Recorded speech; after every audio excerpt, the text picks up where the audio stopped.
नमस्कार, आप देख रहे हैं इंडिया न्यूज हरियाणा। मैं हूं आपके साथ प्रिया। आइए देख लेते हैं अब तक की 100 बड़ी खबरें फटाफट अंदाज में। राज्यसभा में चीन विवाद पर रक्षा मंत्री राजनाथ सिंह का बयान। चीन औपचारिक सीमा पर नहीं मानता, सीमा विवाद का असर रिश्तों पर पड़ेगा।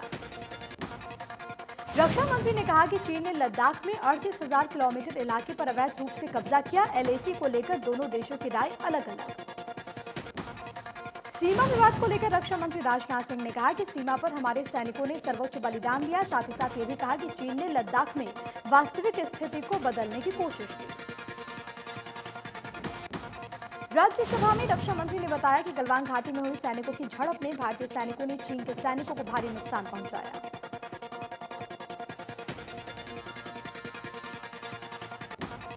जम्मू कश्मीर के डीजीपी दिलबाग सिंह ने मीडिया को जानकारी देते हुए बताया कि इस साल अब तक जम्मू कश्मीर में 165 आतंकियों का सफाया हो चुका है।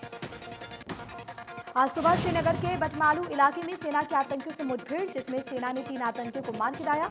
आतंकियों की गोलीबारी में सेना का एक जवान घायल। प्रधानमंत्री नरेंद्र मोदी का 71वां जन्मदिन आज सेवा सप्ताह के तौर पर बीजेपी मना रही। पीएम का जन्मदिन, हरियाणा समेत कई राज्यों में कार्यक्रमों का किया जाएगा आयोजन। विकलांगों को वितरित किए जाएंगे उपकरण। मुख्यमंत्री मनोहर लाल ने पीएम को दी जन्मदिन की बधाई। ट्वीट करते हुए लिखा कि 7 दशकों का जीवन प्रेरणादायी है। पीएम का समर्पण और दूरदर्शिता अनुकरणीय है। अमेरिका में कोरोना मरीजों की संख्या हुई 68,28,000 के पार। अब तक 2,01,348 मरीजों की मौत। 25 लाख से ज्यादा मरीजों का इस वक्त इलाज चल रहा है। अमेरिका के बाद ब्राजील में कोरोना का कहर। अब तक सामने आए कुल 44,21,686 मामले। 5,67,200 मरीज इस वक्त इलाज पर। रूस में कोरोना से लोगों में दहशत का माहौल। कोरोना से गई 18,917 लोगों की जान। अब तक सामने आए 10,79,000 से ज्यादा मामले। दक्षिण अफ्रीका में कोरोना से बुरा हाल। अब तक सामने आए 6,53,444 केस। अब भी 53,544 केस एक्टिव। पाकिस्तान में कोरोना से 6,393 लोगों की मौत। अब तक सामने आए 3,03,089 मामले। 2,90,000 से ज्यादा मरीज हो चुके हैं स्वस्थ।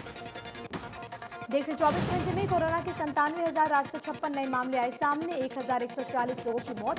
कुल मरीजों की संख्या 51,15,893। महाराष्ट्र में कोरोना ने मचाई सबसे ज्यादा तबाही। 24 घंटे में सामने आई 23,365 मामले। कुल मरीजों की संख्या हुई 11,21,000 से ज्यादा। अब तक 30,883 लोगों की मौत। आंध्र प्रदेश में कुल मरीजों की संख्या हुई 5,92,760। अब तक 5,105 मरीजों की मौत। 90,000 से ज्यादा केस इलाजरत। तमिलनाडु में 24 घंटे में मिले 5,652 नए मामले। कुल मरीजों का आंकड़ा हुआ 5,19,000 के पार। अब तक 4,64,000 से ज्यादा मरीज हो चुके हैं स्वस्थ। यूपी में कोरोना से लोगों का बुरा हाल। अब तक कोरोना से गई 4,690 लोगों की जान। कुल मरीजों की संख्या हुई 3,30,265। दिल्ली में कोरोना मरीजों की लगातार बढ़ रही संख्या। एक दिन में फिर सामने आए 4,473 नए मामले। 33 लोगों की मौत। पंजाब में कोरोना से लोगों में दहशत का माहौल। अब तक 2,592 लोगों की मौत। कुल मरीजों की संख्या हुई 87,184। राज्य में अब भी 21,000 से ज्यादा केस हैं एक्टिव। प्रदेश में कोरोना के 2,694 नए मामले आए सामने। 24 घंटे में 19 लोगों की मौत हो गई। 1 लाख से ज्यादा हुआ आंकड़ा। 78,937 मरीज हो चुके हैं स्वस्थ। सोनीपत में कोरोना का लगातार बढ़ रहा ग्राफ। एक दिन में सामने आए कोरोना के 167 नए मरीज। सोनीपत में कोरोना मरीजों की कुल संख्या 6,915। जिले में अब भी 1,366 केस एक्टिव। गुरुग्राम में कोरोना के 421 मामले आए सामने। 2 मरीजों की मौत हो गई। 204 मरीज रिकवर हुए। टोटल केस हुए 16,344। 153 लोगों की मौत। फरीदाबाद में कोरोना के 292 केस मिले हैं। 2 मरीजों की मौत हो गई। 228 मरीज रिकवर हो चुके हैं। टोटल केस हुए 16,701। 197 मौत। करनाल में कोरोना के 165 नए मामले रिपोर्ट हुए। 3 लोगों की मौत हो गई। 130 मरीज ठीक होकर घर लौटे। जिले में मौतों का आंकड़ा 83। पंचकुला में 2 कोरोना संक्रमित मरीज की इलाज के दौरान मौत हो गई। जिले में कोरोना संक्रमित मरीजों की मौतों का आंकड़ा 53 हो गया है। 147 नए मामले आए सामने। 110 पंचकुला की, बाकी बाहरी। रतिया में तेजी के साथ बढ़ रहे कोरोना मामलों को लेकर प्रशासन ने कड़े कदम उठाए। गत्ता फैक्ट्री में 81 मजदूरों की रिपोर्ट पॉजिटिव आने के बाद स्वास्थ्य विभाग ने मचा हड़कंप। सभी मरीजों को फैक्ट्री के कमरों में किया गया क्वारंटीन। स्वास्थ्य विभाग कोरोना मरीजों की हिस्ट्री खंगालने में जुटा हुआ है। स्वास्थ्य विभाग की टीम ने रेहड़ी चालकों समेत कई लोगों के सैंपल लिए। मजदूरों की देखभाल के लिए स्वास्थ्य विभाग की टीम भी फैक्ट्री में मौजूद है। जींद में कोरोना पॉजिटिव ओबीसी बैंक की रीजनल अफसर की मौत हो गई। पीजीआई में जिले में 54 नए मामले रिपोर्ट हुए। डॉक्टर, बैंक कर्मचारी, शुगर मिल कर्मी शामिल 124 लोगों ने जीती कोरोना से जंग। सिरसा में कोरोना के 70 नए मामले आए सामने। 50 साल के एक बुजुर्ग की मौत हो गई। जिले में कोरोना से मरने वालों का आंकड़ा 38 हो गया है। सिरसा के जेल में कोरोना की घुसपैठ जारी। पिछले दिनों जेल में बंद 40 कैदी कोरोना संक्रमित मिले। जेल में बंद सभी बंदी कैदियों की टेस्टिंग की गई।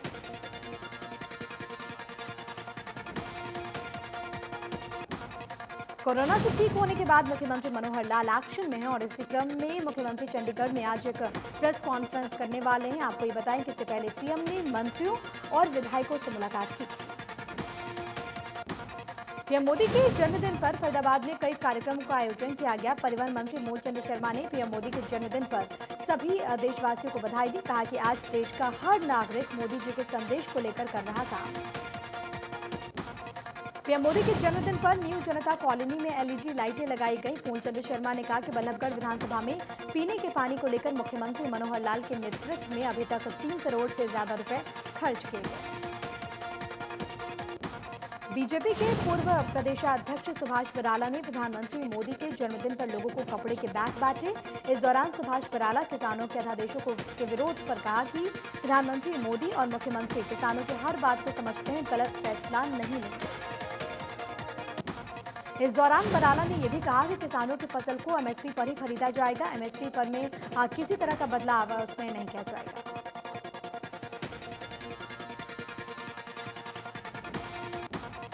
घरौंडा की नई अनाज मंडी में पूर्व सीएम भूपेंद्र हुड्डा किसानों, आढ़ती और मजदूरों से मिले। हुड्डा ने कहा कि तीनों अध्यादेशों से कृषि व्यवस्था और मंडियां खत्म हो जाएगी। धान की सरकारी खरीद की नीति को राइस मिलर से स्वीकार नहीं करेंगे। पूर्व सीएम हुड्डा ने कहा कि प्रदेश में अध्यादेश लागू नहीं होने देंगे। इस दौरान हुड्डा के साथ पूर्व विधानसभा अध्यक्ष कुलदीप शर्मा रहे मौजूद। आढ़तियों, राइस मिलर्स के दल ने हुड्डा के सामने समस्याएं रखी। अध्यादेशों के खिलाफ किसानों की रैली को पूर्व राज्य मंत्री कर्णदेव कंबोज ने राजनीति से प्रेरित बताया। रादौर में प्रेस कॉन्फ्रेंस करते हुए उन्होंने अध्यादेशों के नाम पर विपक्षी दलों पर किसानों को बरगलाने का आरोप लगाया। कर्णदेव कंबोज ने कहा कि पिछली रैली में किसानों की समस्याओं के बारे में किसी भी तरह की कोई चर्चा नहीं की गई। सिर्फ सरकार को निशाना बनाया गया, जो कि विपक्षी दलों की चाल थी। हिसार बीजेपी जिलाध्यक्ष कैप्टन भूपेंद्र ने कहा कि कृषि क्षेत्र से जुड़े नए अध्यादेश अब तक कानून नहीं बने हैं, इनमें बदलाव संभव है। सरकार जगह जगह किसानों से राय मशवरा कर रही है। किसानों के सुझावों के अनुसार बदलाव किए जा सकते हैं। भिवानी के कई किसान संगठन कृषि अध्यादेशों को लागू करवाने की मांग कर रहे हैं। किसानों ने जिला उपायुक्त के माध्यम से केंद्रीय कृषि मंत्री नरेंद्र तोमर को ज्ञापन भी सौंपा।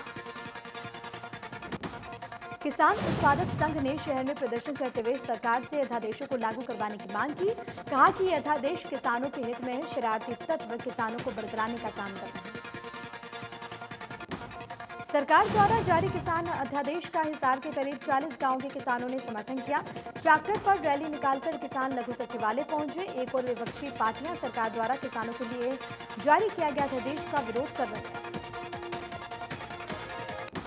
तो वहीं दूसरी ओर हिसार के लघु सचिवालय में किसान उत्पादक संघ प्रगतिशील किसान संगठन के बैनर तले हिसार के करीब 40 गांव के किसानों ने अध्यादेश का समर्थन देते हुए जिला उपायुक्त को ज्ञापन सौंपा। अपील की है कि सरकार तीनों अध्यादेशों को कानून के रूप में किसानों के बीच में जल्द से जल्द लाए। करनाल में कांग्रेस पार्टी के राष्ट्रीय प्रवक्ता रणदीप सुरजेवाला पर का पार्टी कार्यकर्ताओं ने जोरदार स्वागत किया। सुरजेवाला ने कार्यकर्ताओं को कहा कि सभी लोग किसी नेता के साथ नहीं बल्कि कांग्रेस पार्टी के साथ जुड़े। नूह में पोलियो हाई रिस्क एरिया में 96,203 बच्चों को पोलियो दवा पिलाने का लक्ष्य रखा गया। जिले में 20 सितंबर से 3 दिवसीय पल्स पोलियो अभियान शुरू होगा। 5 साल तक के बच्चों को दवाई पिलाई जाएगी। अतिरिक्त उपायुक्त ने पोलियो अभियान को लेकर अधिकारियों की बैठक ली। बताया कि बच्चों को पल्स पोलियो की दवा पिलाकर देश के भविष्य को सुरक्षित रखा जा सकता है। सुनिश्चित करें कि इस अभियान में कोई भी बच्चा पोलियो रोधी खुराक पीने से वंचित न रहे। कोरोना संकट के बीच प्रदेश के मुख्य सचिव केशनी आनंद ने सरकारी दफ्तरों में कर्मचारियों की हाजिरी को लेकर जारी किए नए आदेश। ग्रुप सी और डी के कर्मचारियों की 50% हाजिरी जरूरी। ग्रुप ए और बी के कर्मचारियों की हाजिरी 100% रहने के आदेश जारी किए गए। कर्मचारियों की हाजिरी के लिए विभाग के एचओडी वीकली रोस्टर बनाएंगे। स्टेट टीचर अवार्ड पॉलिसी 2020 को मनोहर सरकार की मंजूरी मिली। श्रेष्ठ प्रदर्शन करने वाले अध्यापकों को 2 कैटेगरी में अवार्ड दिए जाएंगे। 21,000 की राशि, मेडल और प्रशस्ति पत्र से सम्मानित किया जाएगा। शिक्षण संस्थानों को खोलने की कड़ी के तहत आईटीआई में एडमिशन प्रक्रिया शुरू हो चुकी है। कोरोना महामारी को देखते हुए अंबाला में पहली बार एडमिशन के लिए ऑनलाइन प्रक्रिया अपनाई जा रही है, जिसके लिए हेल्प डेस्क बनाया गया। प्रिंसिपल ने कहा कि कोरोना को देखते हुए एडमिशन के लिए आने वाले छात्रों के लिए कई तरह की सुविधाओं की व्यवस्था की गई है। हेल्प डेस्क के जरिए बच्चों को एडमिशन को लेकर जागरूक किया जा रहा है। भाकियू के प्रदेशाध्यक्ष गुरनाम सिंह चढ़ोनी को दिल्ली पुलिस ने हिरासत में लिया। कुंजली बॉर्डर से हिरासत में लेकर अलीपुर पुलिस स्टेशन ले जाया गया। गुरनाम सिंह के मुताबिक वो सिर्फ राष्ट्रीय किसान संगठन के अध्यक्ष से मिलने जा रहे थे। सरकार ने कुंवारी लड़के लड़कियों की शादी में मदद के लिए मिलन वेब पोर्टल की शुरुआत की, जिस पर युवक युवतियां अपना रजिस्ट्रेशन CSC सेंटर पर जाकर करा सकते हैं। हरियाणा में अभी तक 286 युवाओं ने रजिस्ट्रेशन करवाया। पलवल के जिला अस्पताल में तैनात डॉक्टर पर बीजेपी के पूर्व विधायक ने बदसलूकी का आरोप लगाया। बीजेपी नेता और हसनपुर विधानसभा क्षेत्र के पूर्व विधायक राम रतन का कहना है कि वो अपनी बेटी के साथ कोविड टेस्ट कराने जिला अस्पताल के आइसोलेशन वार्ड पहुंचे थे, जहां पर डॉक्टर ने उनके साथ बदसलूकी की। गुरुग्राम में नगर निगम में अवैध निर्माण करने वालों के खिलाफ कार्रवाई करने की तैयारी कर रहा है। चीफ टाउन प्लानर ने चेतावनी देते हुए कहा कि हरियाणा बिल्डिंग कोड के अनुसार जो भी बिल्डिंग नहीं बनी है उनके खिलाफ जल्द ही तोड़फोड़ और सीलिंग की कार्रवाई की जाएगी। गुरुग्राम में इन दिनों मल्टी स्टोरी बनाकर फ्लैट बेचे जा रहे हैं, जिसके चलते हरियाणा बिल्डिंग कोड 2017 के नियम की धज्जियां उड़ाई जा रही है। नगर निगम को अवैध निर्माण की शिकायतें मिली हैं, जिसे लेकर अभियान चलाया गया। फरीदाबाद में नगर निगम ने अवैध बिल्डर्स और भू माफियाओं के खिलाफ तोड़फोड़ की कार्रवाई की। सेक्टर 88 में कृषि योग्य भूमि पर बिल्डर फ्लोर्स को जमींदोज कर दिया गया। शिकायत के बाद नगर निगम ने एक्शन लिया। अंबाला में पिछले कई साल से अवैध तौर पर झुग्गियां बनाकर रह रहे लोगों को नगर निगम ने पुलिस सुरक्षा के बीच वहां से उठवा दिया। इस दौरान नगर निगम ने जेसीबी की मदद से वहां पर बनी अवैध झुग्गियों को गिरा दिया। झुग्गियों में रहने वाले लोगों ने प्रशासन की कार्रवाई का विरोध किया, लेकिन कोर्ट के आदेश होने के कारण कोई सुनवाई नहीं हुई। नगर निगम अधिकारियों ने कहा कि कार्रवाई करने से पहले नोटिस भी दिया गया। फरीदाबाद में डीईओ दफ्तर पर अभिभावकों ने स्कूल प्रशासन के खिलाफ प्रदर्शन किया। अभिभावकों का ये कहना है कि स्कूल उनसे फीस की मांग कर रहा है, जिसमें कोई डिटेल्स नहीं दी जा रही। शिक्षा अधिकारियों ने उचित कार्रवाई का आश्वासन दिया। अभिभावकों का ये कहना है कि कोरोना काल के दौरान गरीब और मध्यम वर्ग के लोग रोजी रोटी के लिए संघर्ष कर रहे हैं। ऐसे में फीस जमा न करने पर बच्चों की ऑनलाइन क्लासेस भी स्कूल प्रशासन ने बंद करा दी और उनसे फीस की मांग की जा रही है।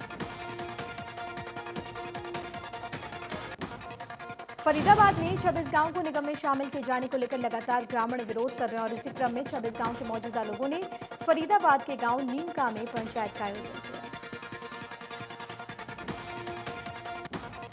फतेहाबाद के काजलहेड़ी गांव में पुरानी रंजिश के चलते तलवारों और लाठियों से लैस कुछ बदमाशों ने धर्मकांटे के कार्यालय पर हमला बोल दिया।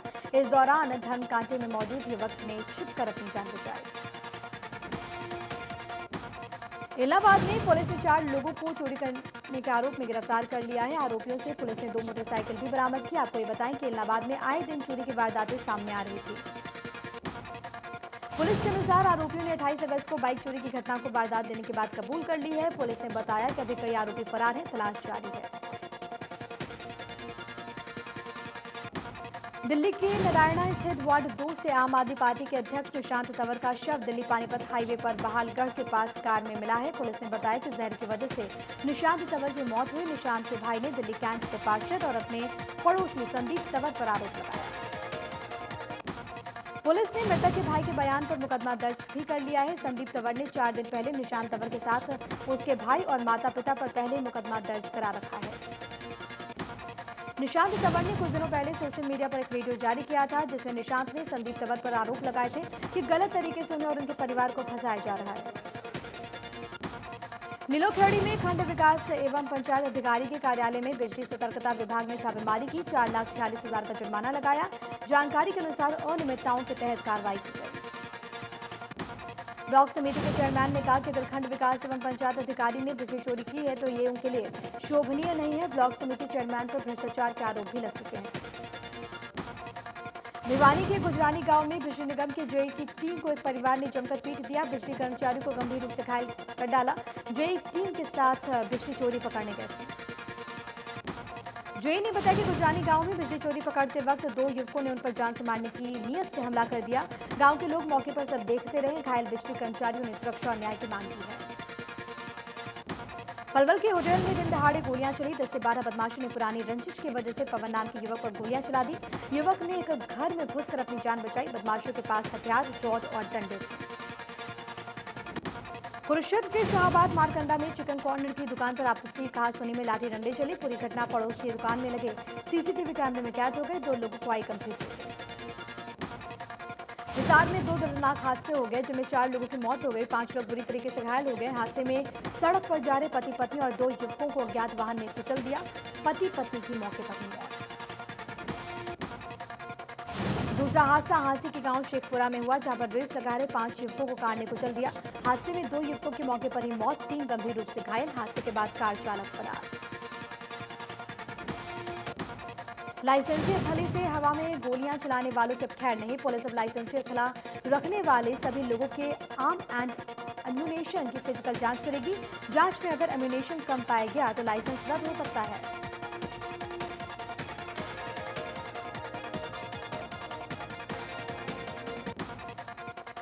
पुलिस का ये कहना है कि मौके से सुसाइड नोट भी मिला है, लेकिन उसमें आत्महत्या के वास्तविक कारणों का जिक्र नहीं है। युवक पिता की बीमारी के चलते सेना से जल्द ही रिटायर होकर घर आ रहा था। प्राइवेट नौकरी कर रहा था। पंचकुला में सेक्टर 19 की ओल्ड हाउसिंग बोर्ड कॉलोनी की गलियों में कार सवार ने हुड़दंग मचा दिया। गलियों में लगे कई वाहनों को क्षतिग्रस्त कर दिया, जिस कारण कॉलोनी के लोगों में भय का माहौल। कॉलोनी निवासी ने बताया कि मामले की पुलिस को बताया कि जानकारी दी पुलिस को। पुलिस आसपास घरों में लगे सीसीटीवी कैमरे खंगाल रही है। सीसीटीवी में कार सवार की पूरी करतूत कैद हो गई, लेकिन गाड़ी का नंबर पता नहीं चल पाया। टोहाना में 15 साल की पड़ता ने छेड़खानी से परेशान होकर गृह मंत्री और प्रदेश सरकार को पत्र लिखकर सुरक्षा और न्याय की गुहार लगाई।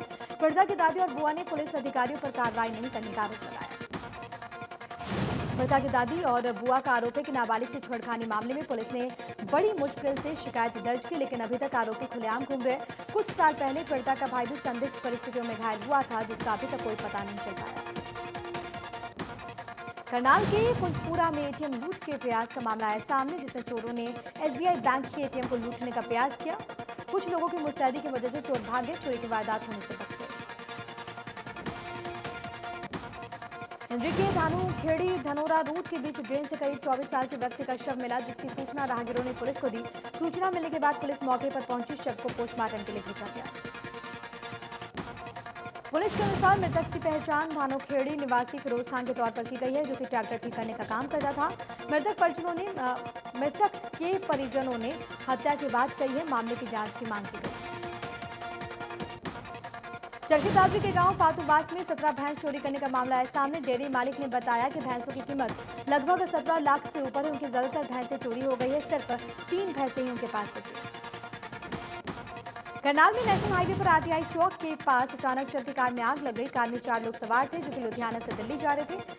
समय रहते कार सवारों ने बाहर निकलकर जान बचा ली। एक्टर अक्षय कुमार की अपकमिंग फिल्म लक्ष्मी बम का टीजर रिलीज हो चुका है। अक्षय कुमार ने लक्ष्मी बम का टीजर अपने इंस्टाग्राम और ट्विटर हैंडल से शेयर किया। अक्षय टीजर में लक्ष्मण से लक्ष्मी के रोल में नजर आ रहे हैं। फिल्म इंदु की जवानी का पहला सॉन्ग हसीना पागल दीवानी रिलीज हो चुका है। सॉन्ग रिलीज होते यूट्यूब पर ट्रेंड कर रहा है। अब तक 2 लाख से भी ज्यादा व्यूज मिल चुके हैं। रणदीप हुड्डा ने film Radhe you most wanted के लिए डबिंग शुरू कर दी है। रणदीप ने इंस्टाग्राम अकाउंट पर अपने एक फोटो शेयर की जिसमें वह माइक के साथ नजर आते हैं। रणदीप हुड्डा सर्जरी कराने के बाद अस्पताल से वापस आए हैं। South superstar Kamal Haasan director Lokesh कनागराज की अपकमिंग फिल्म आनंद वाक्रू नंद्री में नजर आएंगे। ये कमल हसन की 232वीं फिल्म होगी। ट्विटर पर फिल्म का ऐलान करते हुए लोकेश ने एक पोस्टर शेयर किया। रियलिटी शो बिग बॉस के 14 सीजन में गोपी बहू गया मानिक नजर आने वाली हैं।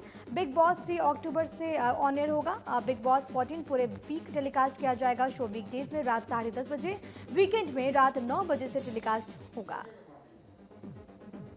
माधुरी दीक्षित का एक throwback dance video social media पर छाया हुआ है। वीडियो में माधुरी 1, 2, 3 सॉन्ग पर जबरदस्त अंदाज में डांस करती हुई नजर आती है। Bigg Boss fame Shehnaaz Gill का एक वीडियो इंटरनेट पर छाया हुआ है। वीडियो में शहनाज कुर्ता पजामा सॉन्ग पर रिहर्सल करते हुए नजर आती हैं। टीवीएफ की वेब सीरीज परमानेंट रूममेट्स में चर्चा में आए सुमित व्यास अब वॉर सीरीज में नजर आने वाले हैं। सुमित व्यास की upcoming web series Indo China war पर बेस्ड होगी। इस वेब सीरीज को फेमस निर्देशक महेश मांजरेकर डायरेक्ट करेंगे। Mouni Roy web series London confidential से अपना डिजिटल डेब्यू करने वाली है। ये वेब सीरीज ZEE5 पर स्ट्रीम होगी। कोरोना वायरस की महामारी से ग्रस्त दुनिया पर बेस्ड होगी। ये वेब सीरीज में मौनी एक रॉ एजेंट के रोल में होंगी। टीवी एक्ट्रेस रश्मि देसाई का एक वीडियो सोशल मीडिया पर छाया हुआ है जिसमें रश्मि जैस्मिन भसीन के साथ पिंगा सॉन्ग पर जबरदस्त अंदाज में नजर आ रही है डांस करते हुए।